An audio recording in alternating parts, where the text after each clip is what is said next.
Hi, it's Lynn. Welcome back to my channel, and today I'm going to be doing my January wrap-up. In the month of January, I was planning to read more books than I did. I read 2 books, and I was actually planning to read 3 or 4. But at the end of the month, I had a novel study that I started, and I totally forgot about that. And when I do a novel study, I usually only read the book that was assigned to me because I want to put all my focus on that one book, because I want to get a good mark, right? And usually, even when I read one book, I can't read more than one book at once. But I'm really happy with the 2 books I read this month, so let's just get started. The first book I read in January was Red Queen by Victoria Aveyard. You guys probably all know what this book's about. It's about a girl named Mare who lives in this sort of dystopian society, but you can classify this as a fantasy book as well if you'd like. And her world is split up into 2 social classes, Red Bloods and Silver Bloods.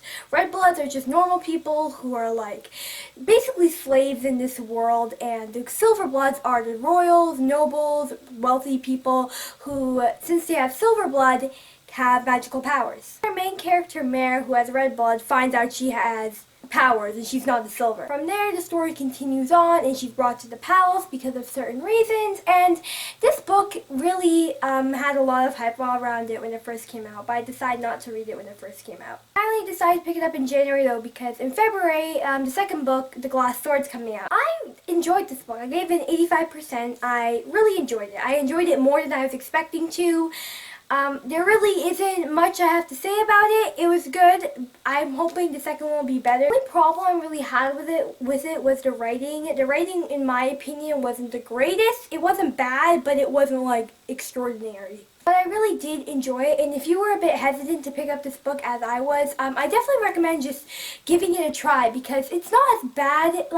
The reason why I didn't pick it up was I heard a couple people say it wasn't good, but the reason for that was because the idea wasn't original, and I know there are other books that have this sort of premise, but obviously all of the books are going to be different because they have different, storylines and plot lines.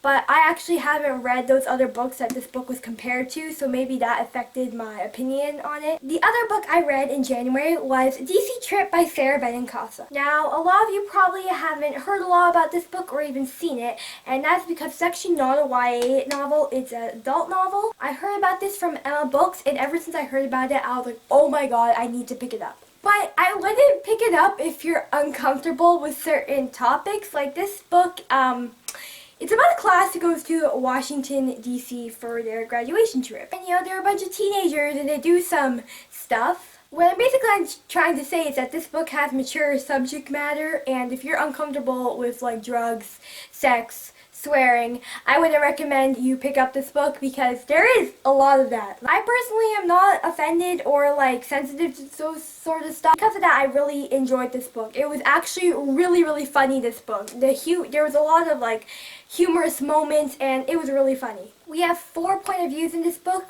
All of them kind of have their own problems going on at the moment, and it just adds to the story how crazy this story already is. And it's so good, this book. If you're okay with reading about, more mature subject matter, I would definitely recommend picking up this book because it was so good. I gave this a 90%. Oh my god. This book, I literally laughed out loud so many times in this book, and that's really, really hard for me to do. It's so hard for me to laugh at a book, but this book made me do that, and it was just so good in my opinion. I also had a little soft spot for it because my grad trip, I went to Washington, D.C., and I don't know, stuff like this didn't happen on my trip, but some crazy stuff did happen, and I don't know, I just felt like I was reliving my trip while I was reading this. Those are the 2 books I read in January. I hope you guys enjoyed this video. Comment down below what books you read in January. I thank you all so much for watching. I'll see you all in my next video. Goodbye!